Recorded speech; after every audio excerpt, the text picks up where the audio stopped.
We knew he could score, and it was, sorry, you want that.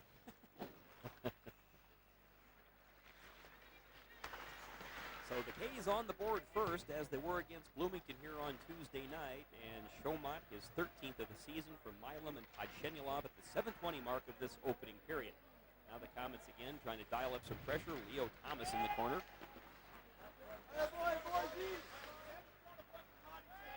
And Jamie Lovell just dumps the puck again back behind the Bloomington net. And the Komets have shown a very good forecheck here in the opening period. Good check delivered by Thorne that time on Popko. And Angelis just flips it behind into the Bloomington corner. Here is Jean-Michael Risk, who's just finally back in the Komets lineup. And he is a talent. Very quick line out there for the Komets right now. Yep, the youngster Thorne, right near the hash. Still has the puck on his stick. Now just backhands back into the corner. Racing for the puck is Risk. He controls. He is a big, strong kid. Comes back to the point. Kept in that time by DeAngelis. He takes a bump. Risk takes a hit from behind. That time he was stepped into by Chambers. But the Komets continue to keep the pressure in the Bloomington zone. Now they'll go for a line change. That allows the Blaze to break out.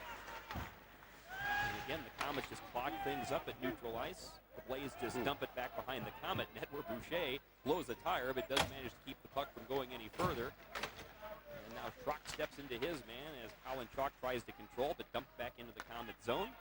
Quick pass.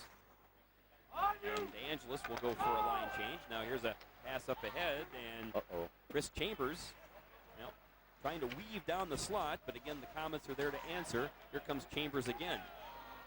Tries to feather the pass across. There is a shot that just whistles wide that time. End-to-end action so far here. 10:44 to go in this first period. It's 1-0 Fort Wayne over the Bloomington Blaze. Glad you could join us. New Year's Eve hockey here on Xfinity. Now Chaumont, who just scored the goal, hounded by Chambers. Dustin Molly is stepped into. Again, Bloomington putting on some pressure of its own. Now here comes Jesse Benefield ahead to Chaumont. Chaumont crosses the ice. The pass goes across to Podshendyalov, and his shot is right on, and a belly save that time by Brian Mahoney-Wilson. Right now, the Komets have outshot the Blaze, Michael, 7-1. Yes, and we were a little lax in our defensive zone on that last Bloomington rush, but we were able to get the control of the puck and bring it down. Our speed is very, very key here tonight, and I think if we can keep that going, we're going to put a few more goals up on the board. Brett Smith was chased out of the face-off circle, so he'll go to the wing, and Chaumont, the goal scorer, will take the draw. Bloomington, though, wins, and again, the Blaze will try to find a way to break out. An errant pass, though, controlled by Henley near center ice.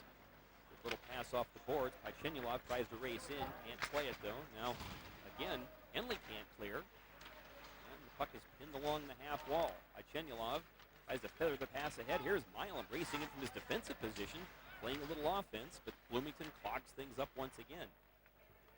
Now they scrum along the wall as Smith digs it out.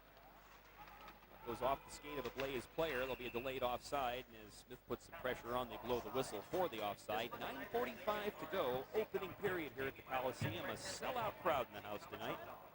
The New Year's Eve tradition. This is game number 55, the 55th New Year's Eve game in Fort Wayne Komet history here at the Coliseum. And the Komets have fared pretty well. 36-13-5 overall. 8-0-1 in their last 9. I believe that one was last year. They lost in a shootout to Quad Cities. That's right, and I'm sure there are a number of people in the building tonight that have been here for all 55 of them. That's something. It is. It really is. We got a little ice problem out in the neutral zone right now, but the other games tonight, as we mentioned earlier, Quad City and Dayton 0-0 in the first period. Texas is at Missouri, Laredo at Allen, Tulsa's at Rapid City, Wichita's down at Evansville, and Rio Grande Valley is at Arizona. Off the draw again, the Blaze try to force the issue. It's deep in the Komet corner. DeAngelis puts the bump on his man. But again, Bloomington just continues to just kind of pester the Komets. A centering pass attempt that time, intercepted by DeAngelis, and Thorne just clears. Looks like that'll go the length of the rink, but Bloomington will play before an icing will be called. Haley Schrock putting some pressure on. Now, right now, the Blaze are just kind of standing pat behind their net, saying, okay, let's break out. Which way will we go? Time a pass intended for Popko is too strong, and that'll be an icing against the Blaze as that pass Popko and Jerry Palestroni couldn't collect the puck. Komets, of course, leading the Central Hockey League in attendance. And, of course, we're proud to state that overall in all of minor league hockey, the Komets ranked number 2 in North America right now. Only the Hershey Bears of the American League are better. And after tonight's game, the Komets will be averaging over 7,700 per game, just to show you the tremendous fan support that the Komet fans have given this team for many, many years. Well, it also goes to show, Michael, what you and your family have put into this organization. 21 years now. You've got Scott Sprode as your vice president of marketing. I mean, this doesn't happen by snapping your fingers. I mean, there's a lot of hard work that goes into this. Oh, absolutely, but the fans are the key. And they do come out. That's the former Komet Craig Sescon dumping the puck into the K's corner, but there are two Blaze there against just one Komet, and that time, again, looks like DeAngelis able just to chip it out of there. Benefield tries to make a play, but the Blaze turn and dump right back into the Komet zone. It is 1-0 Fort Wayne, just a little over 8.5 minutes to go in this first period. Komets have had the better of the attack. Shot 7-1. There's Jason Dale. His backhander is sticked away by Nick Boucher, the leading goaltender in the Central Hockey League.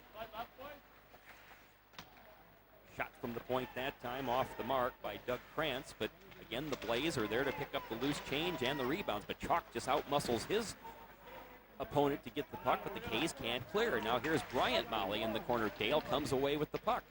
Now Dale is bumped to the ice. Chalk trying to control. Boy, Chalk almost gets a slash there, but on they play, and the K's just dump it deeply into the Bloomington end. Now under 8 minutes to go. Up into the Bloomington bench. Yep. And again, Nick Boucher, the Komet goaltender, what a season he has had so far. 17-4-1.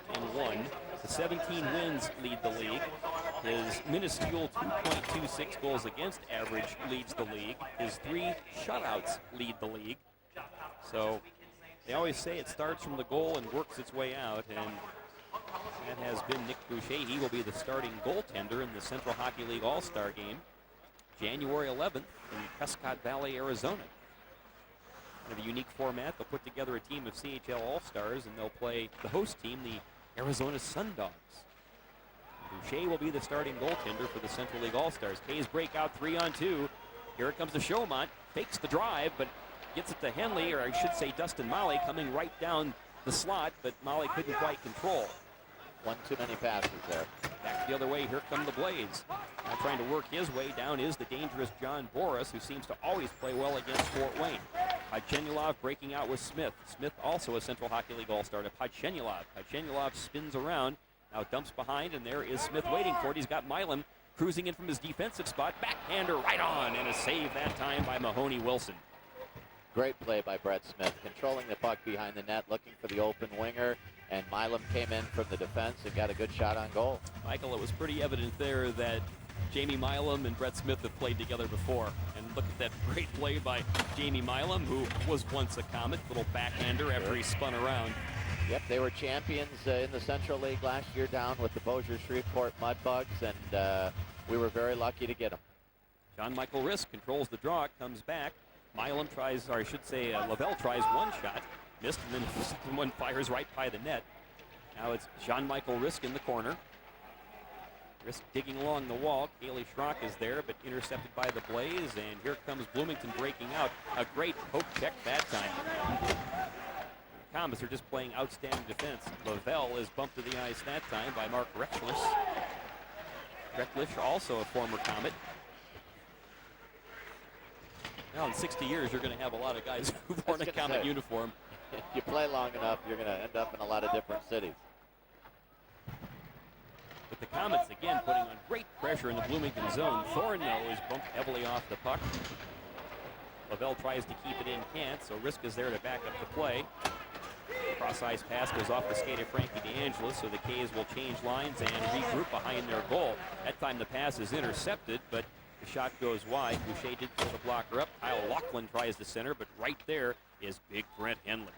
Tries to dump the pass ahead, and looks like that'll be an icing And, you know, Mike, you were talking about this a little earlier, and it's one of the things, I kind of make the corollary between football and hockey with all of the rules changes they have made with the safety factor. They keep talking about the safety factor. I know in hockey, and there's the parallel again between hockey and football. It seems the main issue you're concerned about are concussions, as there's a shot, a backhander that just goes wide by Laughlin. We'll pick up the conversation about the point about the automatic icing, the no-touch icing, and also the no red line. The shot off the shoulder of Boucher, right on. Again, Laughlin putting on a lot of pressure. Now it's clear to center ice. Komets are looking to break out with some space. Here comes Auger, who had 2 goals last night. Rebound, that time Benefield fires it over the top of the net. The K's again is putting tons of pressure on Bloomington goaltender Brian Mahoney-Wilson. Now here come the Blaze with a chance at a 2-on-1. Traffic, no, not in front of the K's net, as again the good poke check that time by Milam. A bit of a slash that time by Laughlin on Auger, who just came off the injured list, and now the puck is dumped into the Bloomington zone. But it seems like with these rules changes for the safety of the game, I'm wondering how much safer it's really made the game. Well, we got another, I don't know if we have too many men on the ice or an automatic icing again, or their linesman's talking to Coach Paul Gardner right now. It looks like they're calling that another icing. Yeah. But yeah, I mean, how many times over the years have you seen a player get hurt on an icing? I mean, maybe, you know, a handful of times over a 10 or 15-year period of time. But you know, they're looking at this. I just think it takes competition away from the game. Well, and then the one thing, too, about them taking the red line out to more or less open up the game and create more speed and I guess, better passing and things like that. I've heard some theorize they're wondering if the absence of the red line has actually increased the concussion count because you're having a lot of big open ice hits where guys are looking for those long passes. Smith with a shot right on from the high slot as an errant puck just floated right out there, and Smith, he ripped it, but again, Mahoney-Wilson was there for the save. So we have just over 4.5 minutes to go in the first period from Memorial Coliseum here in Fort Wayne. The Komets on top of the Bloomington Blaze by the score of 1-0. Sellout crowd here at the Coliseum. You are watching Fort Wayne Komets hockey on Xfinity.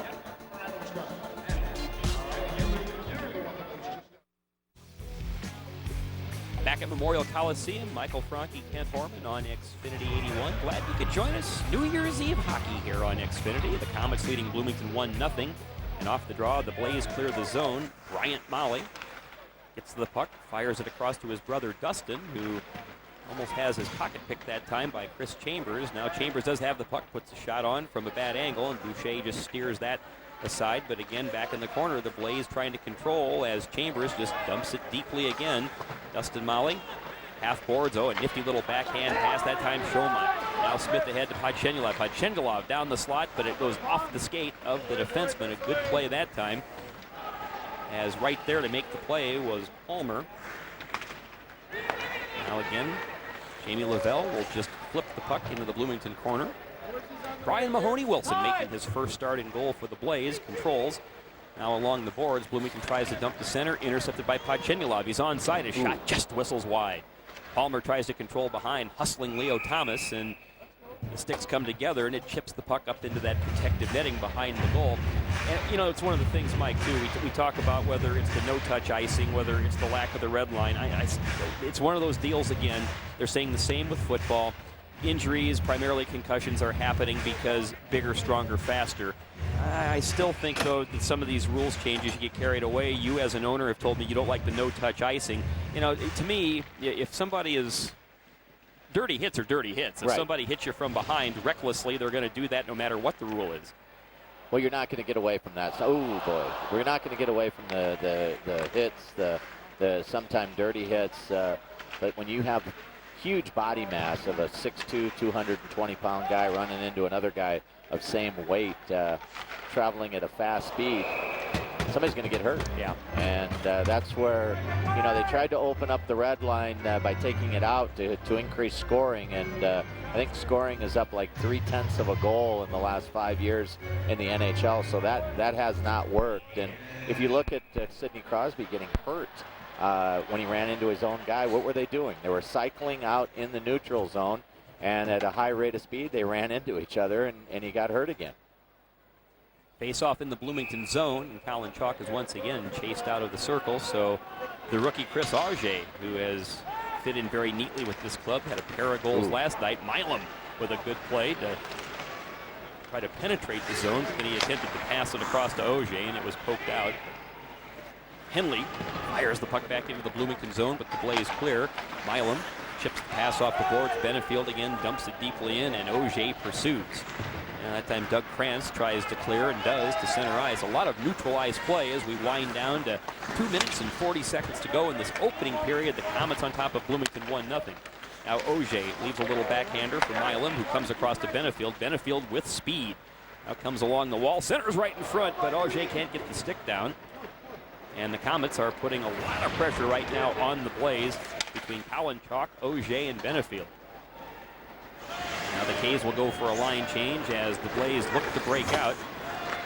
Doug Krantz as the puck winds up in the Komet corner. Now Dustin Mollig has some space to operate. Pass goes way ahead. It's off the stick of Benefield, so there'll be no icing, and Benefield continues to pursue. Tries to keep it deeply in the Bloomington zone. There is the hustling Artem Podshendyalov, putting all sorts of pressure on Bloomington, on Omar Pasha. Now again, here come the Blaze, as busting in that time is the veteran John Boris. Tries to look to the backhand. He's forced back behind the net, and right in front, Bloomington with a great backhand attempt. What a save by Nick Boucher, as amongst all sorts of traffic, Aaron Dawson found himself in front with the puck on his backhand, and Boucher sprawled, stacked the pads, and kept the puck out. Under a minute and a half to go in the opening period. Pasha dumps it behind the Komet goal. Boucher leaves. Now to Angelis. Karen pass off the boards. It's intercepted, though. Here come the Blaze, but now the Komets. As that time Polistroni has his pass intercepted, but now Seskan. Shot right on. Save, Boucher. And that time a little pushing and shoving right now. So there we go. Seskan, the former Komet, getting up close and personal with Stefan Thorne. Komets really not playing well in their defensive zone tonight. Errant passes, poor passes, passes behind the winger, just kind of befuddled in their own defensive zone. Thankfully, Bloomington has not taken advantage of that. A big save by Boucher. Now, looks like we're going to have a penalty or penalties. Let's see what the call is by Brett Colombe. Now it's been a fast-paced first period, and this will be the first penalty of the game. And Seskan. For Bloomington's number 32, Frank Seskan. Komets number 29, Stefan Thorne. Each 2 minutes unsportsmanlike. So it'll be Seskan and Thorne, each going off for unsportsmanlike conduct.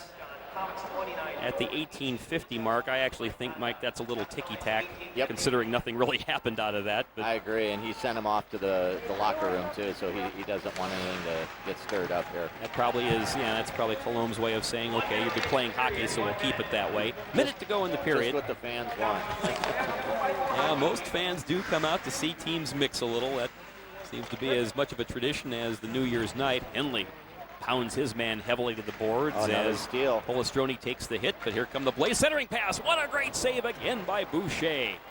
As that time, busting in on the plane was Krantz. He just cruises right in again. The puck is just sitting there. Komets very loosey-goosey in their own end, and now they break out. Here come the K's with 30 seconds to go. Benefield crosses over, tries to get a little tricky shot on, but no, as it just sails wide. Now we're under 25 seconds, and again, the Blaze look to break out. Polistroni comes cross ice. Now the Blaze work it ahead to Polistroni once again. Now we're down to 10 seconds to go. One final rush for the Blaze, maybe. Quick shot is right on. Boucher steers into the corner. Polistroni again looks to center. He's bumped off the play. Polistroni still has it on his stick, but his defense mate came in, so they had nobody at the blue line to feed the puck to. And we have completed period number one. A very, very fast-paced first period The Komets out shooting Bloomington 10-8.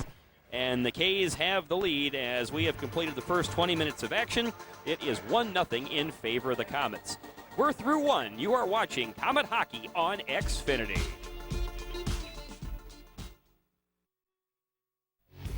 Welcome back to Komet Hockey on Xfinity at Memorial Coliseum, along with Komets team president Michael Franke. Kent Horman here on Xfinity 81. We are getting ready for the start of the second period. And the Komets leading the Bloomington Blaze by the score of 1-0. In case you just might be tuning in, the Komets got their lone goal at the 7:20 mark of the first period. Bobby Chaumont, his 13th of the season, the assist going to Jamie Milam and Artem Podshendyalov. And again, goal number 13 for Bobby Chaumont that ties him for the team lead with Brett Smith and Chris Auger. Komets outshot the Blaze 10-8 in the first period. And we have another one of those typical holiday sellouts, 10,480 in the house tonight. Mike, you were talking about the great attendance of this hockey club. By my count, that'll put you for the season at about 108,000, I think, for 14 home dates. You're on a great pace. We're on a great pace, and we just appreciate the loyalty of the Komet fans. Underway here in period number 2, and it's the Bloomington Blaze and their road blues on the attack. The Komets in their home whites. And Jamie Milam, who helped set up that first Komet goal, leaves for Brent Henley. Now back to Milam as the K's look to break out. Letting it just chip off the boards and breaking in as Chaumont comes across, but the pass a little behind Henley. And now the Blaze, and it's Dale trying to out-hustle Milam. What a great play by Milam, but all of a sudden breaking in and scoring. That time is the talented little Russian player, Vladimir Nikiforov. Well, it was a great play by Jamie Milam to poke the puck away. The bad news was he poked the puck away right to the trailer of Vladimir Nikiforov, and the Blaze have tied the game 38 seconds into period 2. Well, we're making too many errant passes tonight. Again, we looked discombobulated when we got over the blue line into the Bloomington zone, making bad passes, bad choices, and this one finally bit us as the Russian came in and beat Boucher pretty easily. Well, it's an unassisted goal. Nikiforov has his 9th goal in 16 games now in a Blaze uniform. We were told to watch out for this talented young Russian. He is just 24 years old, and just like that, the Blaze have tied the game 1-1. We have not even played a minute of period 2. Now let's see how the Komets answer. As Chalk tries to center to Auger with the backhand, chipped away by the Blaze. Doug Krantz starts to break out, but the K's intercept, but right back onto a Bloomington stick. And here come the Blaze once again, just dumped back in behind the Komet net. Boucher will swing it around along the boards. We're waiting to collect his Auger. His cross-ice pass is right there in the stick of Benefield. Benefield tries to slip past his man, leaves right in front. Oh, the shot just trickles wide of the net as it looked like Chalk had yet another goal, but it just slithered wide of the far pipe. Now Chalk centers. That time it's off the stick of Mahoney Wilson. So the K's trying to answer the quick Blaze goal with one of their own. Here comes Bloomington 3-on-2. Comes right down the slot, and putting the shot is Polistroni. Boucher had the angle. Now Polistroni from the far side fires it across the goal mouth, where Chalk will turn and regroup for the Komets. Now the crafty veteran captain, Colin Chalk, weaves through center ice to Benefield. Benefield just snaps it into the corner, and the Komets will go for a line change. Mahoney Wilson can't stop it, so the puck just cycles all the way out. Now bumping his man off the play that time, Recklish. And the Komets again putting the pressure on. Haley Schrock in the corner. Leaves it right out in front. The centering pass that time, it was attempted by Risk, went off a player's skate. Now Haley Schrock will chase down in the corner. Schrock to Thorne. Back to Schrock. They get it back to the point. Cross ice it comes to Henley. Henley with a wrist shot. Oh, that time Risk just tipped it a little bit wide. But Thorne has it. Being pressured by Jason Dale. Now the Komets are putting all sorts of pressure right in front of the net. They can't quite center again. John Michael Risk having a great shift for the Komets. And now Bloomington again looking to break out. Henley is there to run a little interference as he bumps Tasha off the play. And here come the Komets. Long pass is chipped by Schrock into the zone. The Komets will go for a change. Now the Blaze looking to break out. Slow developing play, and now Dustin Molly has for the K's. He backhands ahead, but a little too sharply. 38 seconds into period number 2. The Blaze get the equalizer. Vladimir Nikiforov. And that put a little more spring in the step of the Blaze. Now again, the Komets can't clear their own end. Smith is hustling on the play, trying to put the pressure on Nikiforov. Penalty. Yep, and this will be a trip on the Komets. I think. We're not moving our feet right now in the defensive zone. We really haven't been all night. I think Brian Molly's going to go off 2 minutes for tripping. Well, it may be something of infraction up around the head. Let's take a look, Mike. They're going to call a high stick. Ooh, there you high see stick, on the replay. Yeah. Yep. And the thing that was interesting, the Komets may have caught a bit of a break because the referee, Brent Colomb, was going over to the Bloomington bench to see if blood was drawn. Right. That could have been a double minor. So that'll be a high sticking penalty on Bryant Molly. And you're right, the Bloomington goal was an unassisted goal by Nikiforov. I think you're going to see Jason Dale will get an assist on that in a little bit because I think he's the guy that actually brought the puck back to the Russian winger. Right. Who came in on goal and beat Boucher. There's a look at our officiating crew tonight. Brent Colomb is the referee. Peter Cici and Daniel Cohen are the linesmen. So it'll be the Blaze on the power play, and there's a shot right on as the puck wound up in the slot. Nikiforov again. Yep. He's done a lot for this team. I think he's been very instrumental in turning this team around the last several weeks. In terms of special teams, Bloomington has the 5th-ranked power play in the league at 21%. The Komets lead the league on the power play at 26.4%. But let's see what the K's can do now as they have to choke off this penalty. And they do a good job of getting it back to neutral ice and pressuring the puck. Alan Chalk is one of the better penalty killers. And now Dale flashes in, swings behind the net, centers, and the shot is off the side of the net. Dale's a very, very good skater, good hockey player. Now again, they're just going to continue to weave the puck back and forth. And there's Nikiforov, who got the equalizer, but that time an errant pass winds up in neutral zone, and it'll be Omar Pasha controlling for the Blaze. Here's Kyle Lachlan. He's bumped off the play. Good play that time by Henley. And now the Komets have a chance to clear the puck, get his shot. Now they try to get it the length of the rink, but it was just chipped away a little bit. Now here's Nikiforov. Tries to just feather the puck off the boards, and racing after it. That time will be Thorne. Puck is a little too sharp to be controlled, but now here comes a loose puck, and Brett Smith will race in. Here comes Smith, trying to put some pressure on. Now he'll just rag the puck a little bit and choke off some of this penalty time. Stefan Thorne still controls the puck. Komets with some good pressure. Thorne shoots and scores a short-handed goal. Great speed by Thorne there. We're down a guy, and Smith made a great play to keep the puck deep in the Bloomington zone. Thorne took it around the side of the net and put it in the short side and get a great short-handed goal. Well, a tremendous job first by Brett Smith, as Mike pointed out, to control the puck, and then Stefan Thorne just out-hustled the defenseman, came away with the puck, and then all of a sudden found himself some open ice. You'll see on a replay, boy, what great hustle by the young Thorne, and then all of a sudden they just leave him alone. He swings around on a bad angle and manages to bank it in off the goaltender, Brian Mahoney-Wilson. Bad goal by the goaltender there. He left the post way too quick, so Komets benefit from that one.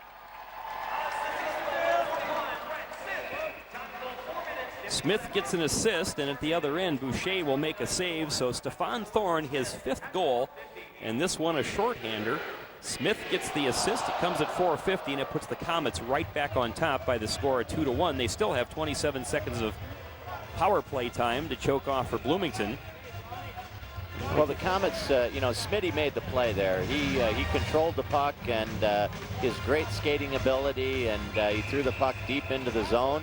And, I think that's Thorne's second shorthanded goal of the season. He just has tremendous speed. He's not known as a goal scorer, but a lot of times the speed makes the difference. Well, and that speed is what gets him in the lineup, because you now have some healthy scratches on this hockey club with guys like Auger and Riz coming off of the injured list. So the Komets have done a great job on the Bloomington power play. Now here comes Kyle Lachlan in off the wing. Weaves it around Franke Angelis. Now they pressure the puck. There's a little bit of a town hall meeting back behind the net as they scrum along the boards. Komets trying to pinch the puck, and Bloomington trying to dig it out as the penalty is now up. But coming away with it is Lachlan. He centers. What a great pad save that time. Oh, what a super save by Nick Boucher. The centering pass this time intercepted by Lovell. Now the Komets will break out. Podshendyalov, he also has some wheels. Leaves it ahead. Here comes Chalk. Oh, he tries to center it across, and Jamie Lovell could not finish. Now the shorthanded goal seems to have really picked up the Komets. Now it's Chalk with pressure coming away with the puck. They look to get it to the point. A one-timer just whistled wide that time. Milam's got a hard shot. Now Chaumont and Chalk try to control the puck, but it's Bloomington coming away. But Chaumont with the interception, and Chalk is right there. Again, he leaves it for Podshendyalov. He has it poked away, but there is Henley. Henley snaps a wrist shot, gloved, and the rebound can't be punched home that time by Chaumont. Good glove save by Mahoney Wilson.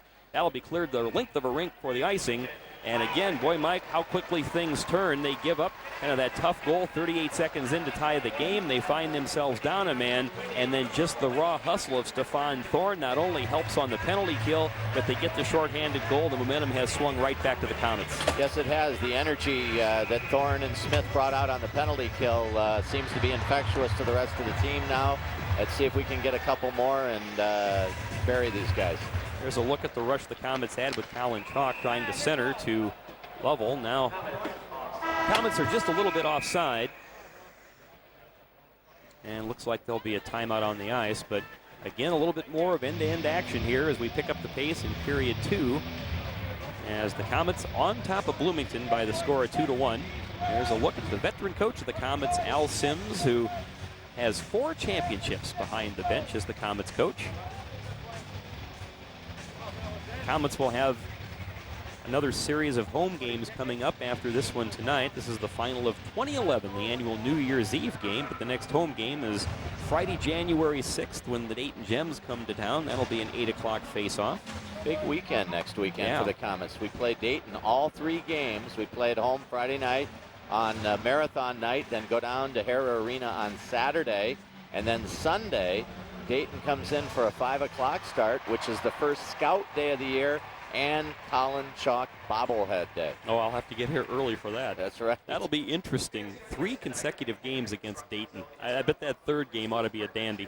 Oh, I'm looking forward to that, and it's been very competitive. We've done very well down there this year, so we'll see if that continues. Next broadcast on Xfinity will be on Friday, February 10th, and that should be a big house report card night. 13:31 to go here in the second period, and the Komets on top of Bloomington 2-1. Draw comes back, and the big burly defenseman, Trent Henley, will just dump it deep, but Bloomington will try to clear out. Instead, they clear it the length of the rink, so that'll be another icing, and boy, it seems for every bit of the momentum the goal by Nikiforov gave the Blaze, the shorthanded goal by Thorne really took the starch out of the sails. It sure does. And, you know, a lot of times that happens, and that's when the good teams come up and get that goal and kind of take the other team out of it, and that's what the Komets have done here. Let's see if they can continue. The Smith, Podshendyalov, and Chaumont line is out for the Komets, but here come the Blaze. Dale breaks in, fans on the shot as Henley tried to slide the block. Then the centering pass was poked away by Boucher. Players tumbling to the ice. Now the Komets finally do clear to center. Jason Dale, a very dangerous player for the Bloomington Blaze. Now it's intercepted by Podshendyalov. He has some ice. Podshendyalov, the pass is a little too strong and a little too wide that time for Chaumont. Now it's centered. Smith tries to get it across to Chaumont, but that's poked away. Too many passes, Kent. Too many passes. Yep. They got to shoot the puck. Now breaking in along the boards. The Blaze player has hounded that time and ridden off the play by Podshendyalov. And now we have an offside, so looks like the hitting is picking up a little bit on both sides as well. Komets, if you did not hear, they had a fight-filled game. They decided, let's just settle the issue early on last night with their arch rival in the conference, the Evansville Icemen. A couple of big tilts early in the game, and we talked about this earlier, Michael. It sounds like the Komets won the fights and they went about the business of winning the hockey game. Sure, you know, when sometimes one leads to the other, and that's thankfully what happened last night. But there we got the puck. Go ahead. Sorry. Well, now Molly just tries to snap it in, and Benefield controls. Benefield is being hacked off the play, and then he's just shoved that time. That was Sescon trying to initiate a little bit of physical activity. Now breaking into center, and here come the Blades. That time flashing in was John Boris. Boris has it in the corner, but Bryant Molly controls. Now here comes Molly trying to lead the rush for the Komets. Feathers it ahead to Benefield. Benefield too sharply off the skates of Auger. Auger, though, couldn't quite catch up with the return pass from Leo Thomas. Penalty on Bloomington. As Nick Boucher rushes to get the extra attacker on, so the delayed penalty. Let's see what the Komets can do, and there is the touch. So now the K's will go on the power play. There's another incident where Leo Thomas was streaking in and he passed the puck instead of shooting it. But Podshendyalov had done that a couple minutes earlier, and we got to shoot the puck. When you're that close, you just have to fire it. Now this penalty will come at the 8:18 mark. Nikiforov. And he'll get the slash, so Nikiforov, who has the Bloomington goal, goes off for a slash, and the Komets send their league-leading power play unit onto the ice. Franke DeAngelis over to Milam, back to DeAngelis. The one-timer is wide, and Sescon pursues for the Blaze, now pinched along the boards and kept in. The centering pass out to the point. No one is home there, and it's cleared the length of the ring, so Boucher will gather for the Komets. Komets on the power play overall, 26.4%. That leads the league. At home, they are second at just under 24%. Now Chaumont gives Sescon the rough ride, but a good shot off the boards to compare him at the length of the rink once again. And racing back to get the play will be DeAngelis. Along the boards for Milam. Milam pokes back to Franke DeAngelis. And now he takes it ahead and busting down the wing. Here comes Brett Smith. Alan Chalk. Chalk leaves that time. Milam has it poked off his stick that time by Travis Grandbois. And now here's Grandbois breaking in as the Komet player falls. Grandbois, a shot right on. Big chest save that time by Boucher. Now it comes across. Here's Dawson. His shot hits the goal post. Close call there. Now Dale has it poked away. The Komets are coming out with numbers. Thomas streaking down the wing. Leaves the drop pass. They come across to Chalk. Chalk centers across. It's off the skate that time of Doug Krantz. Now the Blaze are breaking out 3-on-1. Here comes Dale to Grandbois. Grandbois shoots just a little bit wide. There we go, 3-on-1 our way. Now the Komets look to break out.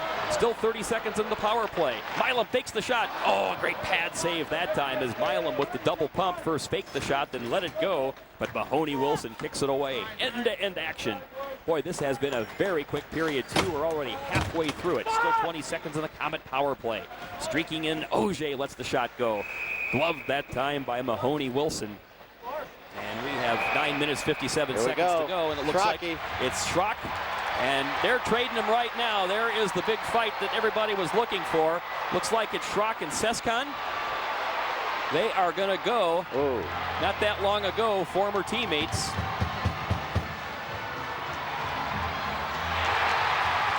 Well, and Schrock puts him down, much to the delight of the crowd of 10,480. Well, Schrock had a big tilt last night in Evansville and picks up where he left off tonight. That time, again, the play was over, but exception was taken, some pushing and shoving after the whistle. And the interesting thing, there was kind of a pregame prediction, Mike, that these two might get together to renew acquaintances. And that was a big-time slugfest between two guys who can go. They just stood straight up and tagged each other. And then finally, Kaylee Schrock put him down. And Craig's a tough kid. You know, we had him here last year, and good kid, very tough, and I'm sure I'm sure they've been thinking about this for the first period and a half tonight, and finally it happened, and the fans love it. Well, and again, if people might not be familiar with Craig Sescon, I remember him during his Flint days, and then he came over. He had I thought he had a very good season with the Komets. He had to do a lot of fighting. I mean, you have guys who have to play the role of the physical guy, the tough guy, the enforcer, if you will. And I do remember there was a point in the season where Sescon sustained a concussion. Yes. Maybe wasn't quite the same after that, but still, when he had to go, he would go. But you have to give something to get something. And frankly, I remember Sescon was the guy involved in the Benefield trade. Yes. And you get a guy who you needed as far as an offensive player when you had some room on defense. So you had to give something to get something. And then Sescon since moved on from Wichita over to Bloomington. So now here come the Komets. as the power play is up for the K's. 2-1 Fort Wayne, 9:40 to go. Michael Franke, Kent Horman here on Xfinity. And coming out of the box, here comes a breakout for Bloomington. Big drive, but a save that time by Boucher, and he rakes in the rebound. So no further damage there as Nikiforov was breaking in on the play after he just came out of the penalty box. Nikiforov's a heck of a hockey player. He's got great speed, and he can shoot scores around the league real quick, Kent. Yeah. 2-2, Dayton and Quad City after 2 down in Dayton. It's Texas 1, Missouri nothing down in Missouri after 1. And it's Evansville 3, Wichita 1 in the first period. Big crowd down in Evansville tonight. There's a shot right on, but steered aside by Boucher. Komets on top 2-1.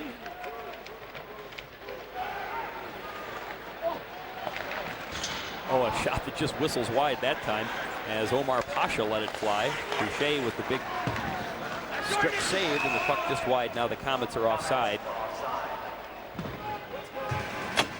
Well, you had the coincidental majors, a dandy between Kaylee Schrock and Craig Seskan, once teammates, but kind of the inevitable happening. And again, if people aren't aware of this, sometimes even though you know each other, there may be a little bit of a relationship or friendship. You just kind of know certain things will go on. You might even talk about it a little bit during the pregame warm-up. And kind of surprised Recklix hasn't been involved in something, and we may see that tonight too. He, of course, a former Comet, Yep. and a pretty tough character himself. He sure is, although he has spent most of this season hurt, Michael, so I wonder really how much penalty time he's been able to accrue. He's had a tough time staying healthy. Now Leo Thomas just tries to center right in front, comes back to the point. DeAngelis, a shot right on. A pad save that time by Brian Mahoney-Wilson. Now they scrum along into the corner. Coming up with it is Leo Thomas. Comes back to the point. DeAngelis, little snapshot goes on. They try to put it in heavy traffic, and now gloving it is Boris as he tries to move it ahead that time to Greg Moore. The puck will go the length of the rink, but Boucher, trying to catch a team in a line change, quickly snaps the pass ahead. Henley leaves. Now chipped into the zone, but it's back out to center ice. The Komets were offside. Chalk just a little bit over the blue line on that one. Now, Bloomington has had 9 shots this period for a total of 17, while the Komets have had 6 for a total of 16. Komets, though, on top 2-1 at the 8:16 mark here, period 2. Glad you could join us for Holiday Comet Hockey here on Xfinity. Right along the boards, Benefield comes right down the slot, little backhander. That caromed off the body, maybe a little bit then off the pipe. Penalty, tripping in Bloomington. And you see the shoulder shrug by the goalie, Brian Mahoney-Wilson. And he may pick up some more penalty time because the Blaze player is giving an earful to the referee, Brent Cologne. That's Ryan Palmer. So more Bloomington penalty time.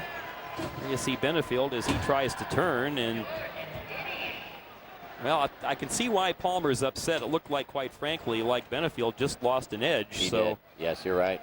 Komets are going to catch a break there, and they're also going to get a power play.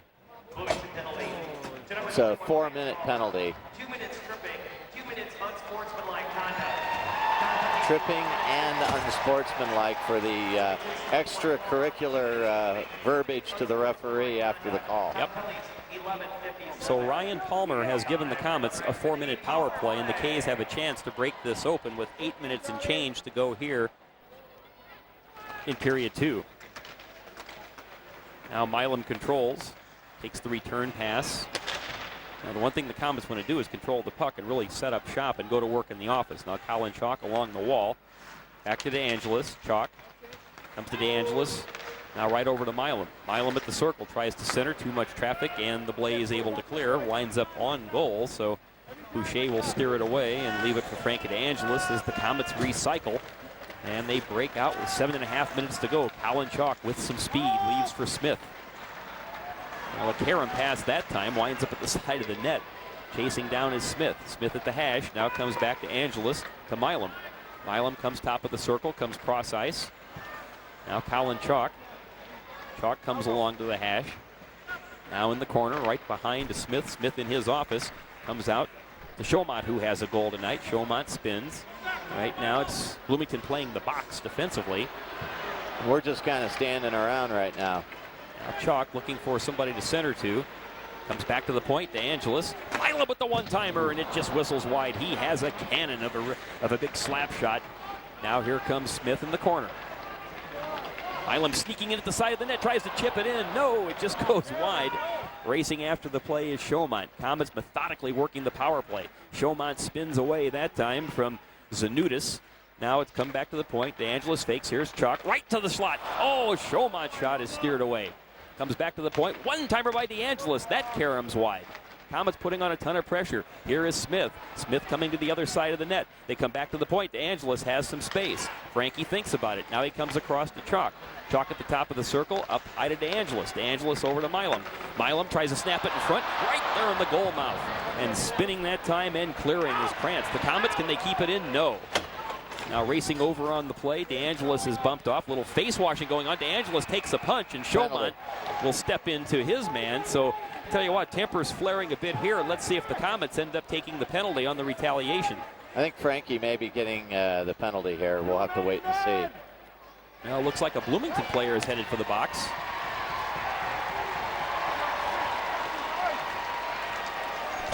Looks like it might be Grandbois. There you see. Again, all sorts of scrumming going along the boards.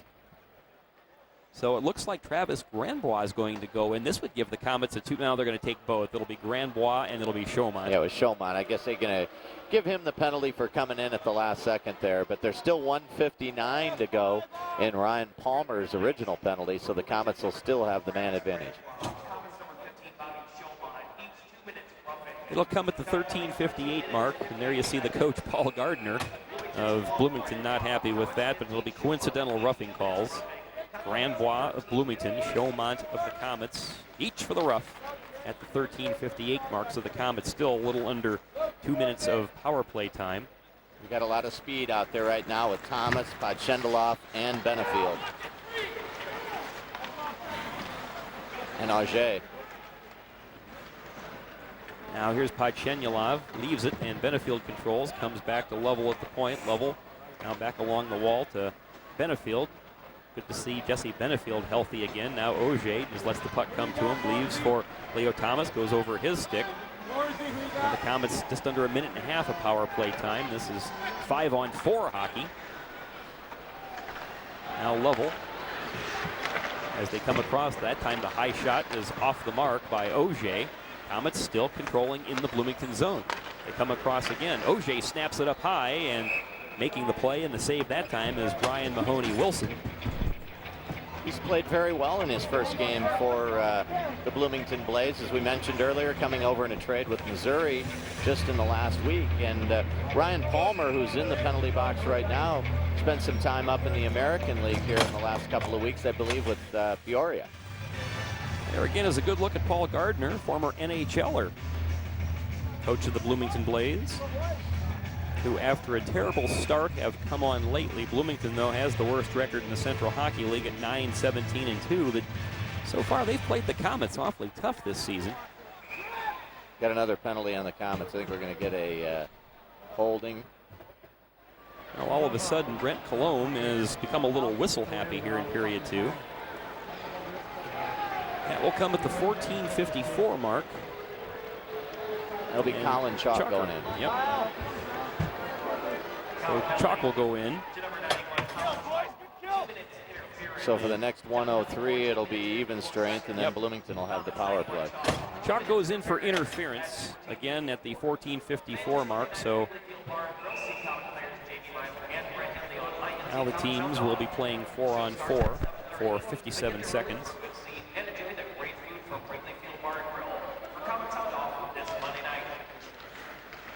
Smith can't control the draw as Popko does, so let's see what the Blaze can do with a 4-on-4 play. That time Bryant Molly just rubs his man off the play.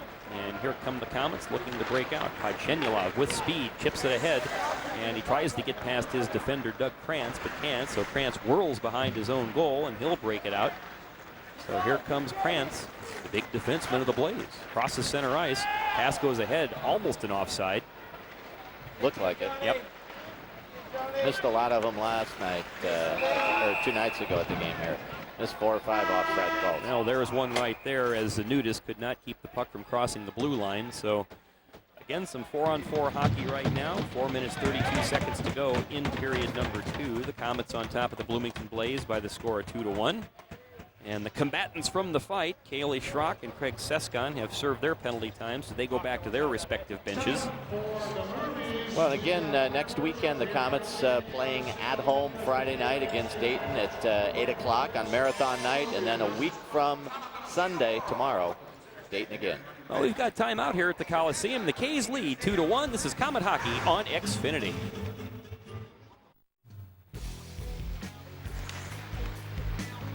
Back at the Coliseum, Michael Franke, Kent Horman. We only have a little over 4 minutes to go in period 2. The Komets leading the Bloomington Blaze by the score of 2-1. Right now the team's playing 4-on-4, but in about 6 seconds, Bloomington will go on the power play. Now Auger picks up the loose puck and spins. Tries to center it across. Auger keeps it on his stick, a backhander. Oh, it's just steered aside that time by Mahoney Wilson. Good puck control that time by Auger, who has been an outstanding rookie for the Komets. But breaking out will be Kyle Laughlin of the Blaze as he gets it ahead to Palmer. Now breaking in. Centered across. Boucher, though, able to put the big body out in front and steer it away. Boy, Boucher basically served as a defenseman to get himself in between that attempted pass. Now again, a good diving poke check by Jamie Lovell as the Blaze trying to continue to put the pressure on the Komets. 3.5 minutes to go, and now the Blaze are on a power play for about 20 seconds. There's a shot right on that time as Boris, a little crafty shot from the low circle area. It'll just be dumped ahead that time by Stefan Thorne. That should just about do it for the power play. Maybe one more rush for the Blaze as there's 4 seconds left, and it'll be Jason Dale who's got some wheels, but a great poke check that time by the Komets. Superb job that time by Jamie Milam, and he's an offensive-minded defenseman, but he gets the job done back there behind the blue line. Now across to Henley. Looks like Schrocky and Sescon were going to go again. Well, we could have a round 2, but instead it's Schrock coming down the slot. His shot is blocked. It comes back to the point. Henley will try to snap one on goal. That's wide, chased down by Leo Thomas. Thomas now gets it behind to Schrock. Schrock takes a look, tries to center to Thomas, tries to jam it home, and they're right in front. No, Risk couldn't finish, so the Komets pouring it on. Leo's looking for a penalty there. They were holding him all over the place. A lot of conversation going on the ice right now. They're dishing out the big check is Henley. Oh, Thomas has had it. He's looking for a little bit of, I think, retaliation as well. He felt that he was mauled down in that end. Benefield just whirls and dumps it in. Thomas will go off for a line change. So right now it's going to be the line of, looks like Podshendyalov is out there with Chalk. And also Benefield. Benefield tries to intercept that pass, but it rings along the boards and racing in on the play. Chris Chambers can't make the play. The Komets will try to move it ahead, but a good Bloomington forecheck once again chokes things off. Now let's see if Chalk tries to find some open ice. He hits Dustin Molly. Molly breaks in. Molly takes it behind the net. Tries to center to Chalk, who skates through the goal mouth, and Jason Dale looking to break out for the Blaze. Now here come Bloomington 2-on-2. Weaving across is Boris. Boris tries to center. Dale can't catch up with the play. Again, they look for the centering pass in front. There's a shot that's upstairs, knocked down by Boucher. End-to-end action. Now 1:22 to go in period 2. It's 2-1 Komets, and that'll be offside as Benefield just a stride over the line.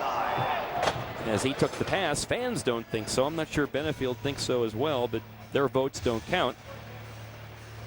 That's whatever the linesman, Peter Sicci and Daniel Cohen saying. There's a good look at Jesse Benefield, 6 foot, 195 pounder, who has fought off a bit of an injury situation. Yeah, he's just warming up right now. I know he wants to score some more goals, and I think he will. He's a prolific 30-35 goal scorer in this league, and I think he'll start lighting it up soon. You saw Brent Henley with the big hit to thwart a rush by the Blaze, but here comes Dale. His shot again right on off the body of Boucher, and Boris controls right behind the net. Tried to center. Boucher pokes it away. Boucher not very happy, I think, with a lot of the traffic. Here come the Komets 3-on-2. Chaumont. Shot is blocked, and it comes clear back into the neutral zone, back into the Komets zone. Under a minute to go. Dustin Molly trying to catch the Blaze in a change, and the puck just winds up in no man's land in the Blaze zone, and here come Bloomington breaking out again. It's Travis Granbois. Tries to center. Tipped back behind the Komet goal, but the Blaze continue to work. Looks like Popko down there trying to make something happen. Now Nikiforov who has the goal for the Blaze. They come back to the point. There's a shot right on, and smothering it is Nick Boucher. Bloomington has a very good transition game. They skate very, very well. They get out of their zone quickly. And right now they're giving the Komets a hard time. 22 shots on goal for both teams. Yep, 22 apiece. And that means the Blaze have outshot the Komets 14-12 here in period number 2. Komets on top by the score of 2-1. Now it's basically a stalemate on the draw, but again, coming away with the puck is Bloomington. But the Komets chip it away, and here is leading the charge. Is that Milam coming down the slot? And he can't quite finish that time. It was Milam to Thorne, and the hustling defenseman tried to finish down the slot, but just couldn't quite get the stick on the puck. And we're under 5 seconds to go, so that should do it here for period 2, as Thorne does give one last check that time to Doug Krantz. But the horn sounds, and we have completed 2 periods here at Memorial Coliseum. Again, a very, very fast-paced hockey game. So the Komets lead the Bloomington Blaze by the score of 2-1. This is Komet Hockey on Xfinity.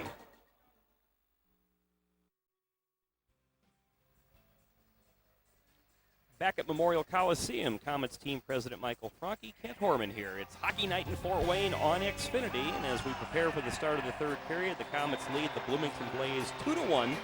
Komets coming in with the league's best record in the CHL, 19-7-1, while the Blaze at the bottom, 9-17-2. But again, when you line them up, you can throw those records out. Bloomington has played the Komets tough this year, and they have done that through the first 40 minutes, the Komets holding just the 1-goal advantage. Other scores tonight on New Year's Eve throughout the Central Hockey League. At Dayton, the Gems and Quad Cities are tied 2-2. That's with about 12.5 minutes to go in the 3rd period. Texas leads 1-0 at Missouri, that game early in the 2nd period. After 1 down in Evansville, the Icemen lead Wichita 3-2. Laredo has a 1-0 lead at Allen. That's early in the 2nd period. Just underway, Rio Grande Valley is at Arizona, and then later on, Tulsa visits Rapid City. Again, the scoring in tonight's game, the Komets' Bobby Chaumont, his 13th goal, an assist from Jamie Milam and Artem Podshendyalov, 7:20 of the 1st period, 1-0 Komets. Vladimir Nikiforov tied the game for Bloomington just 38 seconds into period 2, his 9th goal in just 16 games in a Blaze uniform, but Stefan Thorne scored his 5th, a short-handed goal at the 4:50 mark with an assist going to Brett Smith. And that's where we stand, 2-1 in favor of the Komets as we head for what could be the final 20 minutes. You never know, might be some bonus hockey here on New Year's Eve. Traditionally, the New Year's Eve games are very quickly played. But speaking of quickly, here comes Bloomington racing in right off the opening draw, and Lachlan pinched along the boards by Milam. Now, Brett Smith will give chase as Jason Dale hounds him. Big Brett Henley is bumped that time by Travis Grandbois.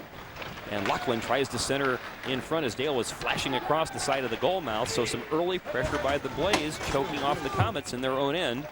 Now Podshendyalov collects the puck at his own blue line. Ahead, chipped ahead by Smith deep into the corner. Komets will go for a line change as we've played just over 30 seconds of period number 3.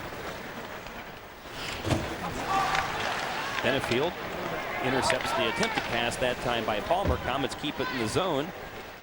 And hustling in, but being spun off the play that time is Benefield. Hayes were looking for a penalty, but no call. Somewhat penalty-filled period 2. And that time, attempted carom pass off the boards by Dustin Molly goes a little too strongly, and they're going to call that an icing. And for that ridiculous. time, yeah, the Bloomington player, I think, was in first gear all the way down there. So the icing is called. The face-off will go back deep in the Komet zone. Again, you know, it's just the automatic icing. It takes the competitive level out of the game. He slowed up tremendously. And by the way, that goal by Thorne, and you may have mentioned it earlier, was actually his 3rd shorthanded goal of the year. So he's been the shorthanded wizard for the Komets this year. So off the draw, here come the pesky Blaze once more as the Komets are just having a tough time clearing their own end. That time they finally do, and here comes Colin Chalk in pursuit that time of the big defenseman Doug Krantz. Now it's the K's trying to apply the forecheck pressure, but here comes the veteran Boros. His pass is too strong, but they're going to say play on there. Dustin Molly behind his own goal, as that time giving chase is Chris Chambers. Now the Komets try to move it ahead, and here comes Chalk streaking down the right side. In the slot is Auger. Oh, a pass just a little too far ahead of Auger. Benefield tries to pinch and keep it in, but here come the Blaze breaking out. Colin Chalk poke checks it away, and that time the goaltender will have to just drop on the puck. Brian Mahoney-Wilson playing his first game in a Bloomington Blaze uniform. Mahoney-Wilson, 5'10", 187-pounder. He's out of Massachusetts, just 25 years old, and I think that's one of the things, Michael, that Bloomington has had a lot of problem with is turnover in their roster, but especially their goaltender. And actually, I was talking to the broadcaster of the Bloomington Blaze, the radio guy, and there was a very competitive game here with the Komets and the Blaze back on Thanksgiving, and they had Marco Emond as their goaltender, one of the better goalies in the league. Komets just threw an acre of shots on him. He had like 24 saves in just the first period alone, and it was shortly after that game Emond announced his retirement, and apparently there were some family health issues and things like that, but Emond was, I think, one of the better goaltenders in this league, so that hurt the Blaze. It sure did, and, you know, he's been around a long, long time, and it was a family situation that he needed to go home, and which is understandable, but I'm sure that threw them behind by probably 3 or 4 weeks, but they do seem to be playing much better now. Well, and I have another interesting point for you when we have an opportunity, as that time Stefan Thorne, who has the lead goal right now, is pinched along the boards, and there is another one of those former Komets, Mark Recklish, who just recently came off an injury.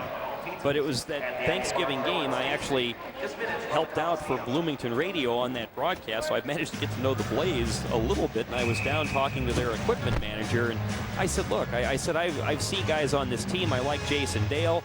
Grandbois can be a pesky guy. You got Boris, you got Recklish, you got Sescon. I said, I just don't get it. And he said, I've never seen a team with more talent but just not have the chemistry, just right. Not click, and that has been a problem, I guess, in Bloomington from the get-go. Yeah, it has, and you know, for their fans' sake, hopefully it's turning around right now.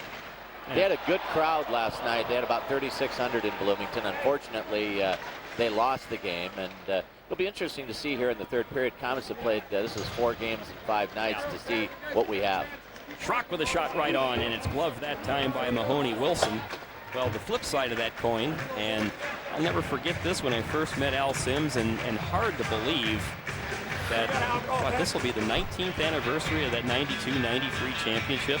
Yep, next year's the 20th anniversary of that team. And, of course, that was that storied IHL season where the Komets steamrolled the San Diego Gulls, which for all intents and purposes was an NHL team when you had the likes of Peter Ing and Malarchuk as their goaltending.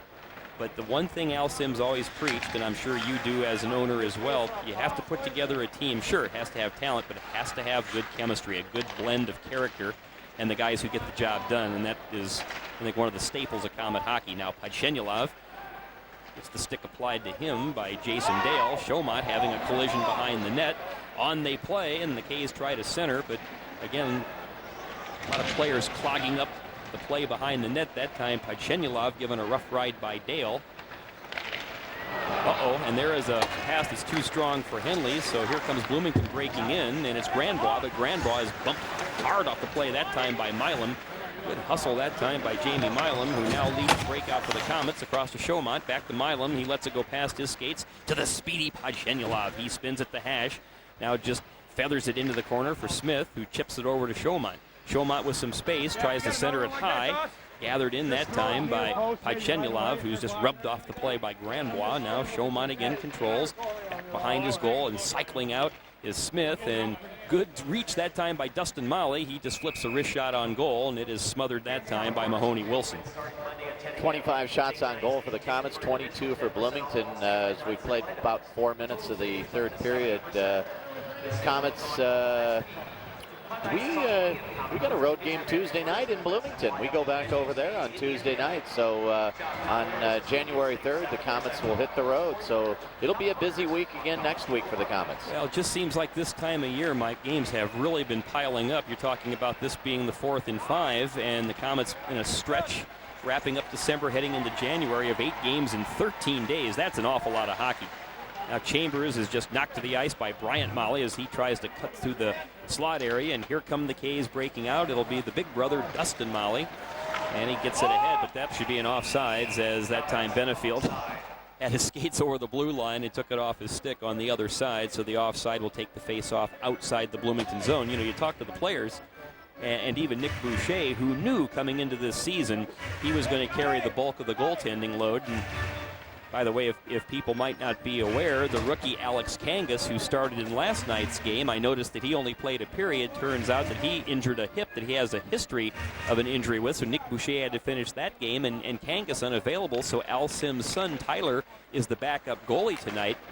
But talking to the players about all these games piling up, they say that's just, as they say, the price of playing poker or doing business, and hockey players like to play hockey.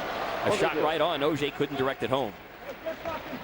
And you know, they'd rather play hockey than spend a lot of time practicing. If you have your odd practice in between, you can fine-tune some things, but hockey players like to play hockey. Well, and the teams, when they put their schedule together, all the teams play less games at the beginning of the season. It's just one of those things. I think they'll draw better later. Now Risk intercepts, wheels to the point. One-timer. That time it was right on by Molly. Looked like it was tipped right in front by Leo Thomas. And the puck leaves the arena. Well, if you look at our schedule, I think tonight will mark our 13th or 14th home game, and you know, we're approaching the halfway point of the season, and yet we still have 19 or 20 home games left. So you know, we've got some picking up to do at home also. So it's just everybody likes to load their schedule up in the last half. That's traditionally the hockey time of year. And it's almost the new time of year, as again, we're a little after 9:30 here in Fort Wayne, so a little less than 2.5 hours left in 2011. We have 14 minutes and 34 seconds left in period 3 of the Komets' final game of 2011. The annual New Year's Eve game, and if you just might be joining us, long Komet history, this is the 55th New Year's Eve home game in Fort Wayne. Overall, Komets 36-13-5 on New Year's Eve, 8-0-1 in their last 9, so looking to make it 9 out of 10. If they can come up with a victory tonight. Well, growing up as a kid, all of us remember not only Thanksgiving and New Year's Eve, but also there was a Christmas game for many years. Thorne just flips it into the zone, and giving chase will be Leo Thomas. Now Thomas can't quite control, and here comes Bloomington, shaking free of the check of Podshendyalov that time. So the Blaze are not finished. Trying to flip the shot right on that time was Polistroni. Now the Komets breaking out 3-on-2. Podshendyalov in the off wing snaps the shot right on, and a good save that time, again by Mahoney Wilson. Well, at least Artem shot the puck there, as you know, he got close enough. He just didn't pick the corner, but you know, we early in the game were making that little extra pass, and I think Al's probably told him this past intermission to get out there and put some pucks on this kid. It's been a long time since he's played. And so far the Komets have outshot the Blaze 5-0 through almost 6 minutes here at period 3. The draw comes right to Chaumont, blocked away that time by Mahoney Wilson.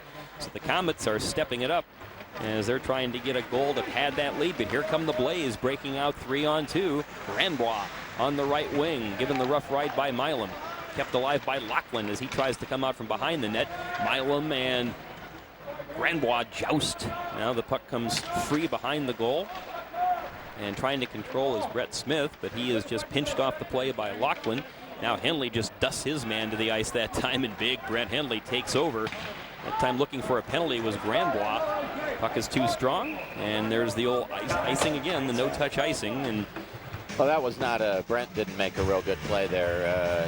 These guys, when they're coming out of the zone, they just got to feather it. The boards are very lively here, and you just need to put a little less on it. And you hate to see these face-offs keep coming back into the Fort Wayne zone, as you got to feel that Bloomington's going to get one here if we don't watch out.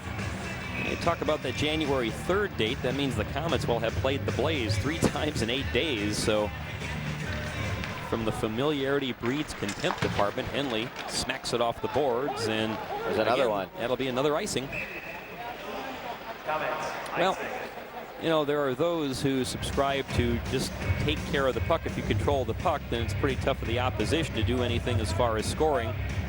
But sometimes when you're a little disorganized, Michael, especially in your own end, I think it's always safe just to get the puck out of your zone. If you have to take a couple of icings, so be it. I think they always say the law of averages that eventually catches up with you. It's just one lost face-off and you can have it trouble. Now here's Boris. Bumped off the play by Brett Smith, but Boris is a strong guy, continues to control the puck. Now he whirls, looking for a centering pass, chipped away that time by Henley. Smith is staying all over Boris. Just working in to help out that time is Chambers, and again, here is this Bloomington Blaze pressure in the Komet end. Milam looks to clear.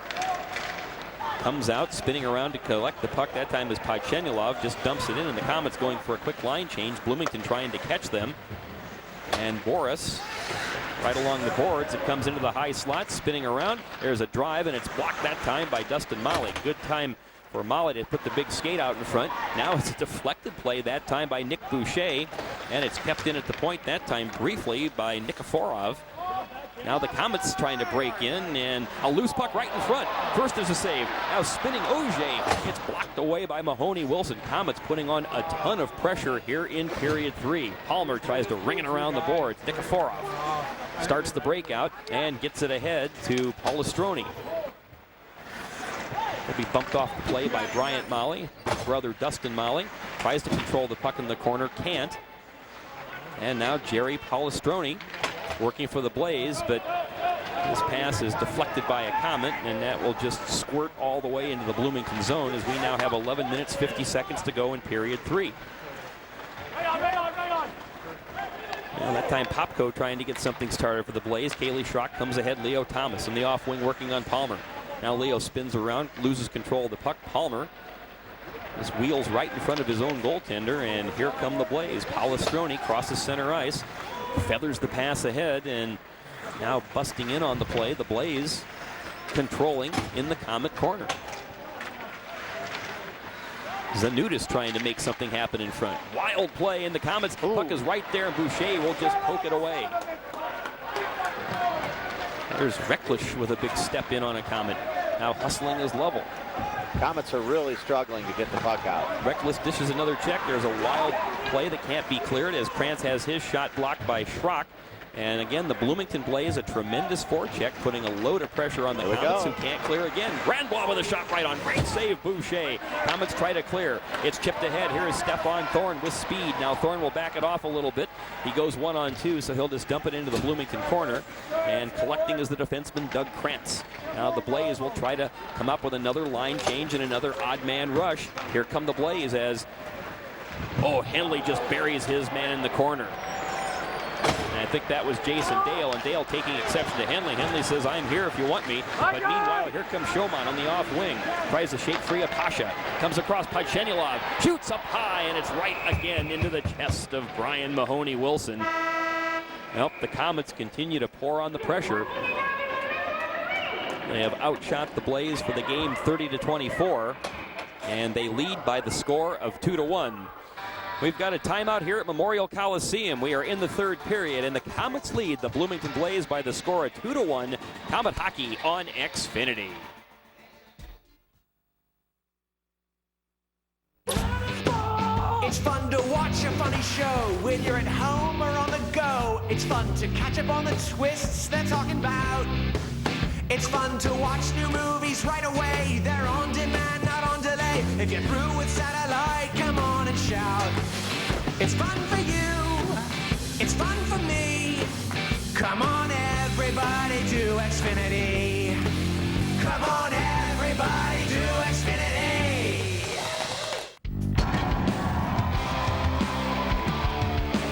Xfinity, Hoosier TV, and Morty's Comedy Joint present Trial by Laughter.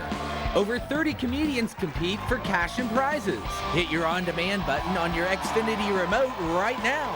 It's Trial by Laughter, a great new comedy competition brought to you by Xfinity, Hoosier TV, and Morty's Comedy Joint.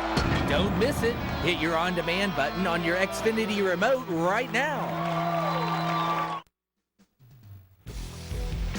10 minutes, 17 seconds remain in regulation from Memorial Coliseum in Fort Wayne. Komets team president Michael Franke, Ken Horman here. Hockey night in Fort Wayne on Xfinity. Glad you could join us. Happy New Year, everybody. It is sneaking up on us. Komets try to control the draw, but it's poked off the stick of Chaumont, and once again, here come the Bloomington Blaze. Well, the puck is chipped out of the zone. Be sure to catch the Komets on road. Looks like the face-off will be right back in the Komet end. 10 minutes, 5 seconds to go, period 3. 2-1 in favor of the Komets, looking for their 20th win of the season. I think Bloomington, they're looking at this. There's 10 minutes to go in the game, and they're coming off a big win, or a big loss last night and a road win the night before. They're going to throw everything here at the Komets the last 10 minutes to try to get this game tied up. Well, the whistle continues to blow. Jason Dale is chased out of the face-off circle for the Blaze. And now it'll be Smith chased out for the Komets. This is one of the things that frustrates the players probably as much as the fans. Drop the puck. Bloomington tries to control. It's drawn back to the point to Dawson. Dale lets it go between his skates. Grandball lets it go through. And it will be Omar Pasha trying to center, but right there is Dustin Molly. Molly got to move it. Yep, has the puck chipped off his stick, and here come the Blaze. Bloomington doing a good job of clogging at the Komets in their own end and in neutral ice, trying to create an awful lot of guys in the way of traffic, and this will be another icing on the Komets, as that was just too sharp a pass that time for Podshendyalov to handle. You hate to see all these icing. That's the fourth one already this period, and that's telling me that the Komets are tired right now. Well, again, Michael 4-5 and 8-13. I don't care how good a shape you're in. I think this is about as well conditioned a hockey club as there is. All the bus travel too. And it's just one of those things where it's tough to get a good night's sleep. And yet another icing is called on the Komets. So I think you're exactly correct. I think the fatigue factor is sinking in a little bit. And you come right down to it, the Komets won't have a whole lot of time to celebrate New Year's because probably back at practice on Monday, and then they have to go to Bloomington on Tuesday. Oh, I'm sure they'll fit it in somewhere. Probably starting a little after 10 o'clock, as long as this thing doesn't go overtime. Exactly. They'll get a lot of fun in, I'm sure, tonight. Well, they've earned it. And again, a brief whistle. Looks like Boras on the draw with Colin Chalk. They've squared off many a time. And Chalk, the brilliant face-off man he is, draws it back. Now a clearing pass attempt winds up in the Komet bench. So what was a really fast-paced end-to-end game has slowed down considerably here in the last half of the third period. I think there's an imaginary wall at the Komet blue line right now because the Komets can't get out of it. That's 2 in a row they've put in the bench. We had 2 icing before that, so we gotta bear it a little bit and skate a little harder and get these last 9.5 minutes over with. Now let's see if the Komets can do just that, and just dropping it ahead that time is Auger, who just recently came off the injured list with a concussion. Came off with a vengeance last night, scoring 2 goals in Evansville. Now here's Boras. Boras at the circle, tries to center in front. Oh, what a great save by Boucher. Another great save by Boucher. The puck is loose right in the goal mouth, and Boucher pounces on it. 3 tremendous saves by the CHL's top goaltender, Nick Boucher. Well, he saved our bacon there twice, as you know, we're just the forwards aren't coming back now, and it's getting rambly, scrambly in the Komet zone right now, and you almost get the feeling that maybe a timeout, a little chalk talk wouldn't be a bad idea here, because we're just having a heck of a time right now. Now there you see the sequence with Boucher, tremendous saves. Komets have outshot the Blaze for the game so far, 31-27, but again, Bloomington pouring on the pressure. And you're right, it almost seems like the skates have been getting heavier for the Komets as we've gotten deeper into the game. Now, Polestroni again cycles in front. There's a big pad saved by Boucher once again. Trying to break out or Schrock and Risk, but the Blaze just clog everything up at center ice. That'll be chipped in by Luke Popko. And again, hustling in is Polestroni. Bloomington's playing short-handed tonight to boot. Some of their defensemen have had to play up. Now the Komets break out. Here comes Thorne. He's got Risk with him. Thorne tries to center across, but blocked down by the goaltender, Mahoney Wilson. Well, Thorne got in too deep there. Risk was breaking towards the net, and looks a lot easier from up here, but that's one of those ones where he should have just slid it over and see what would happen. Yep, got it in a little too tight, a little too close to the goal mouth, and Mahoney Wilson really hadn't even come out to cut much of an angle down. He just put the big body out there and really no opportunity for the centering pass. Smith wins the draw, but again, Bloomington hustling out. Here come the Blaze. Grandbois flips it ahead, and Lachlan wins the race. That time a little collision underneath as Milam undercut Grandbois, comes back to the point, kept in by the Blaze, just chipped behind to Travis Grandbois. He's been around for a while, once wore a Comet uniform, tries a little wraparound, but again the Comets up to the task. Boucher has done a tremendous job of deflecting passes. Now Podshendyalov circles in neutral ice. These for big Brent Henley. Henley comes back ahead. Komets will just flip it in, go for a line change. Looks like Podshendyalov a little frustrated. A lot of motion, but the Komets, again, have been a little bit frustrated by this Bloomington forecheck. Now Grandbois comes in on Dustin Molly, finishes the check once more, but the K's break out. Here comes the crafty veteran, Colin Chalk. Chalk just throws it in front. It's right on, and it's smothered down that time by Brian Mahoney-Wilson. Meanwhile, Auger is stuffed to the ice. Well, 7.5 minutes to go, Mike. Yeah, Bloomington, they're just putting pressure on the Komets defense. They're just dumping the puck into the zone, and they usually have two guys chasing it down, and it's a race for the puck. So the Komets forwards are definitely going to have to come back in the last 7:31 if we're going to keep Bloomington off the board. Well, and it seems like perhaps the Blaze are sensing fatigue setting in for the Komets. So, not that many teams play the old dump and chase style anymore. They like to control the puck, but I think the Blaze realize if they can just get it in the Komet zone, and they're breaking out once again, perhaps a Komet turnover, a Komet mistake, and they can be right there to jump on it. Now, Nikiforov was taken off the play. There's a race for the puck. Thomas can't win it. Again, comes back towards central ice. Okay, I think we're going to have a penalty here. Now, and here comes the explanation. It'll be a high stick, and I don't think Colin Chalk likes it at all. So let's see. It'll be Benefield. So Bloomington will go on the power play. And this is what they've been waiting for. They've been putting a lot of pressure on the Komets. 2 minutes high sticking on Benefield. You're going to see it. It happened out in the neutral zone. I think Leo Thomas was looking for a penalty on that sequence. That stick came close to his face. Yeah. So the high sticking penalty to Benefield comes at the 12:46 mark. 7 minutes, 14 seconds to go. And as far as penalty killing, the Komets, as far as a home penalty kill, are 5th in the league at over 84%. Their overall penalty kill this year has put them 10th in the 14-team league at 81%. A shot right on, and it's saved by Boucher, cleared by Henley. Yeah, Nick never saw that one, and thankfully it hit him. Bloomington's power play, not bad. 5th at 21%, so the Komets want to make sure the Blaze do not get the equalizer. Good job by the Komets to clog things up at center ice. Schrock was dumped at the Komet blue line. Yeah. Or Thorne. Fans getting a little nervous on this. Now Schrock will hustle into the corner, bumped off the play by Grandbois. Boris takes a hit that time from Henley, and the Komets are able to clear. A good job by Jamie Milam to shoot at the length of the rink. 6.5 minutes to go, period 3. 1:16 to go in the Blaze power play. Komets clinging to a 2-1 lead. They had a tight game with the Blaze here last Tuesday, building a 4-0 lead, holding on to win 4-3. Overall, the Komets are 2-1 against Bloomington.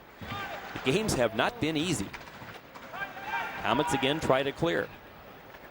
And a good job that time by Dustin Molly to backhand at length of the rink. Under a minute to go in the power play. Oh, a good job that time by Smith as he takes a nudist right off the puck.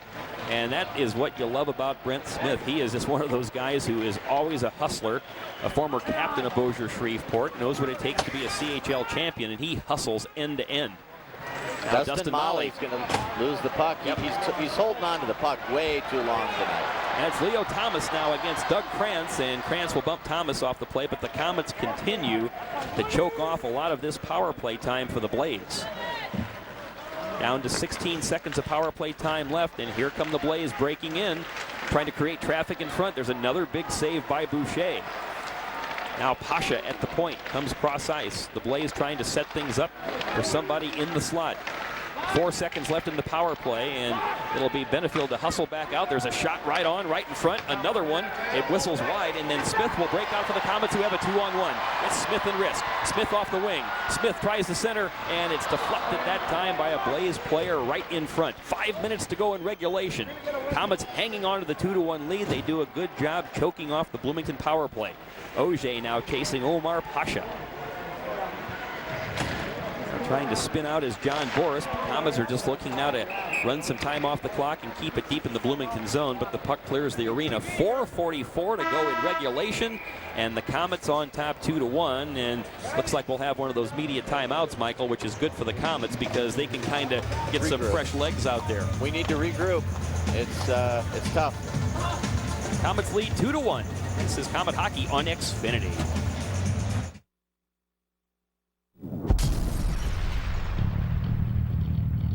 Hi everybody, I'm Jad Porter. Don't miss Total Warrior Challenge on Comcast On Demand in Channel 81.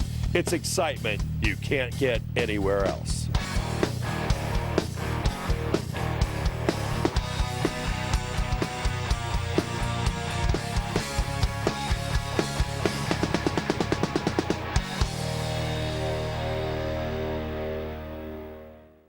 As you all know, Quest and CenturyLink have come together, and thankfully, they still offer the same old DSL speeds. And? To show our appreciation, I've taken the liberty of creating a new mascot. I present to you the CenturyLink Sloth.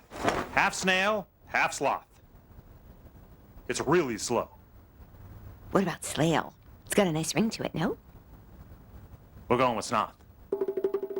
Go faster than CenturyLink DSL with Xfinity Internet, only from Comcast.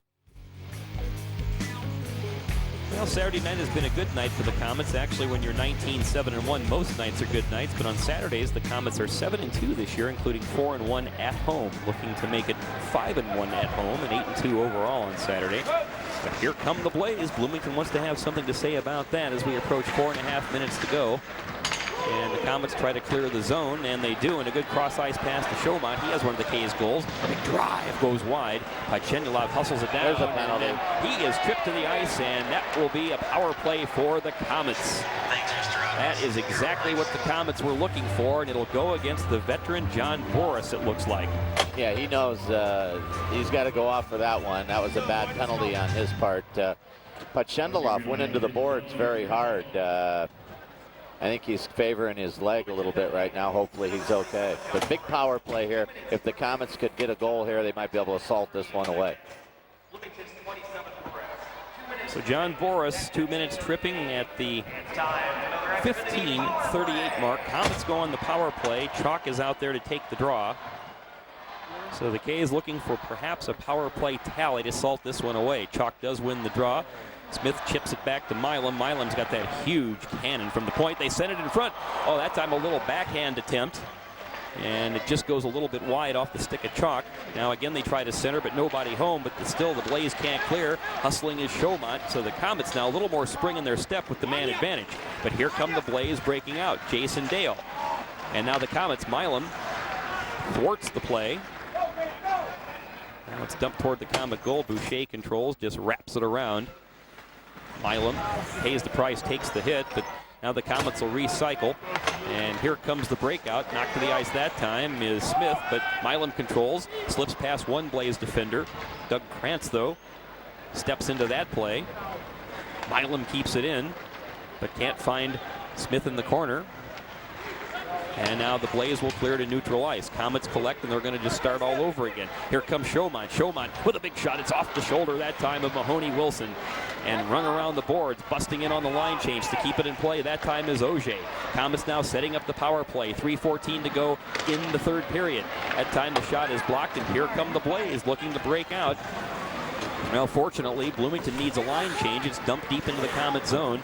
Here comes Lovell leading the breakout for the Komets. Good to see Podshendyalov back on the ice. 3 minutes to go in regulation. They dump it deep in the corner, but the Komets can't chase it down. Bloomington will clear length of the rink. Still 30 seconds on the Komet power play. Popko putting the pressure on Auger. That creates an errant pass right in front, and Popko tries to steer it home, but there is Boucher to stick it aside. Now the Komets trying to make something out of this power play. Almost coughed the puck up once again. A long pass. That time is controlled, and it's left by Benefield. Benefield looking for a return pass. Spinning around is Podshendyalov. 8 seconds on the power play. 2.5 minutes left in regulation. But the Komets cannot control the puck, and here come the Blaze. Dumped into the zone. So that will do it for the Komet power play. Now Bryant Molly controls for Fort Wayne. You can't give away the puck now at this stage of the game in your own end. 2:12 left in regulation. Komets hanging on to the 2-1 lead. And that'll be an icing on the Komets, so the face-off will go in the Fort Wayne end. Shots favor the Komets for the game, 35-33. Yeah, the fatigue factor, I think, is definitely set in here the third period for the Komets. The power play was not real crisp. That was an opportunity to put the game away, and we just were not able to get anything done. We've got a good skating group out there right now with Thorne, Thomas, and Benefield, so hopefully we can beat Bloomington to the race to the puck. And there you see the Komets' next home game. It'll be next Friday when the Dayton Gems come a-calling. It'll be an 8 o'clock face-off here at the Coliseum. As Michael pointed out earlier, Komets will get all too familiar with the Gems because after they travel to Bloomington on Tuesday, Dayton Friday, at Dayton Saturday, Dayton here Sunday. Can't get it out. And we are at the 2-minute mark of period 3. Komets still clinging to that 2-1 lead, but again, right now, Bloomington is looking for a chance to possibly send this into overtime. We'll keep an eye on their goalie. They'll probably be pulling him here in the next 20-30 seconds. Boris doing a lot of digging along the boards, and Leo Thomas is trying to hound him, but I believe the Komets will ice it once more. Just again, not a real smart play. You just need to feather that out. Now we've got to come back with the same players on the ice. That's 6 icings here in the third period for the Komets. And Nick Boucher's out telling his defenseman just to settle down, just kind of flip the puck out. Let's get a line change. Luke Popko on the draw. And Leo Thomas gets run out of the face-off circle as he put his stick in there too quickly. Benefield can't win the draw, and there is a backhand dumped on goal that time by Palestroni. There we go. Milam will just flip it ahead, and the Komets are able to at least clear it to the neutral zone. 90 seconds to go in regulation. And now just dragging the puck a little bit is Lovell. We're going to get called, I think, for too many men on the ice there. This could be critical. At the 1:24 mark left in the third period. And let's see, that would be a terrible, terrible mistake by the Komets. But I think you're exactly correct, Michael. Well, there was a log jam at the Komet bench, and the puck hit one of the players. And there seemed to be a lot of indecision on the Komets' part as far as who was going to come out on the ice. So that's a killer. They can pull their goalie now and do a 6-on-4 on us, which will be really tough. Now, Colin Chalk is down there talking. There you see a chagrined Al Sims, but the captain, Colin Chalk, is down there talking to referee Brent Colombe and one of the linesmen. And I think what was the Komets' undoing is while they were going for the line change, I think you had 5 guys on the ice, Mike, a guy sitting on the boards, and when he came down, the puck hit him, and that will get you that call every time. You see Nick Boucher is skating out of his goal crease, and he has the mask up, so he was voicing his opinion or disapproval of that call. Well, he's saved our bacon a number of times tonight. He's obviously, from the Komets' perspective, the #1 star of the game. He's made some fantastic saves, and he's been left alone back there several times tonight. Now they're going to put the goalie back. They're going to leave him about halfway here. If they can control the draw, you'll see him go to the bench, and they'll go 6-on-4. Now a tough break for the Komets, and it just creates problems aplenty because that puts the face-off in the Fort Wayne zone. It'll be a power play for the Blaze, and as Michael pointed out, the goaltender, Brian Mahoney-Wilson, is well out of his goal crease, ready to sprint to the bench for the extra attacker to give the Blaze a possibility of a 6-on-4. Watch for Nikiforov here. They'll try to set him up. They ring it around the boards where it's kept in by Dawson. Boros controlling. Goalie's out. The goalie is out, so the extra attacker will be on for the Blaze. They have a 6-on-4. We have 70 seconds to go. It is cleared to center. And the Blaze will try to very quickly cycle up to Dawson. Dawson comes cross ice. There's some open space for Popko. Drive blocked aside that time with the big glove of Boucher. It goes up into the netting, so that will at least create a face-off with 58 seconds to go in regulation. a minute 34 seconds in the power play. I guess the power play is now a moot point. You want to have that thing still on there because that means the Komets will choke it off and win the game. Well, the big thing here is the draws. I mean, there's 58.7 seconds to go. You got to figure there's going to be 2 or 3 more face-offs deep in the Komet zone the rest of the way. You got to get the draws and just clear the puck.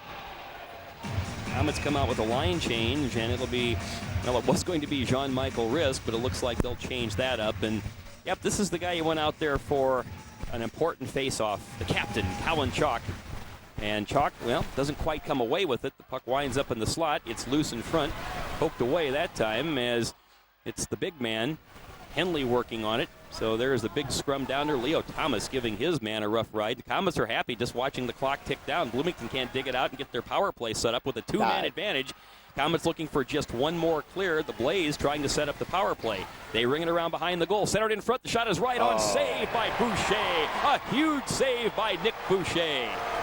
Anywhere but at him, and that would have been a goal. And they put it right in his belly pad, and Nick was there to hold on to the rebound. So, well, that time you had the big defenseman, Aaron Dawson. It was a beautiful centering pass. He was streaking down the slot.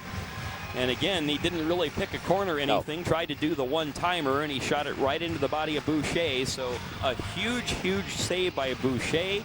32 seconds to go. This time the draw is pulled back into the corner. Milam giving his man a rough ride. Tries to ring it around the boards, but there to keep it in is Dawson. Dawson wanted to set up the big shot, but now it's Boras. Boras has it poked away.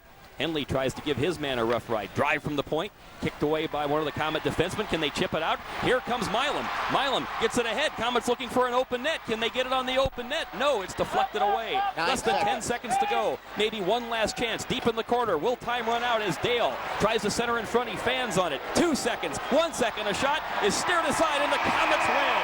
The Komets hold on to win on New Year's Eve as they defeat the Bloomington Blaze by the final score of 2-1. Tremendous effort there at the end of the game by Nick Boucher again. Bloomington did everything but put the puck in the net. And huge, huge victory for the Komets in a game that Nick Boucher stole from the Bloomington Blaze tonight. Well, ultimately, the Blaze wind up outshooting the Komets 37-35. So just a tremendous effort by Nick Boucher, the Komet defense, the team. And it was that shorthanded goal in the second period by Stefan Thorne that winds up being the game winner as the Komets have their 20th win of the season. They have just a tremendous record now of 27-1. And the Komets go to center ice and salute the fans. We'll be back to wrap things up. Komets win 2-1. This is Komet Hockey on Xfinity. Well, the Komets win a close one as they go to 37-13-5 on New Year's Eve. They defeat Bloomington by the final score of 2-1, and they now have gone 9-0-1 in their last 10 New Year's Eve hockey games here at the Coliseum. Michael Franke, Kent Horman here, and here's how the Komets got the job done in the first period. Bobby Chaumont tied for the team lead with his 13th goal of the season as Jamie Milam, Artem Podshendyalov set things up for the Komets.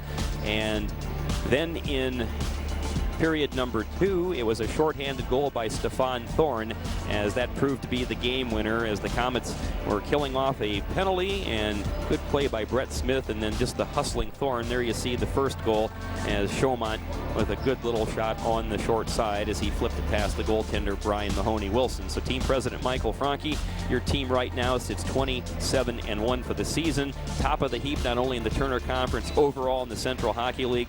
You pointed out that this was probably a tired hockey club for most of that third period, 4 games in 5 nights. You got to be happy with your team right now, though. Well, absolutely, and to win the game, it's a sign that this is a good team. They had enough to win the game, but Nick Boucher was clearly the star of the game tonight, stopping 36 of 37 shots, and some really big ones. This game could have been 4 or 5-2 in favor of Bloomington, so you got to give Bloomington a lot of credit. Well, and for Nick Boucher, again, the top goaltender in the Central Hockey League, his minuscule goals against average will only drop further. He now goes to 18-4-1. He is the Central League's top goaltender. So the Fort Wayne Komets win by the final score of 2-1. We'll be back with Report Card Night on February 10th. On behalf of the Komet family and on behalf of everybody at Xfinity, Happy New Year, everybody. Komets win 2-1. You've been watching Komet Hockey on Xfinity.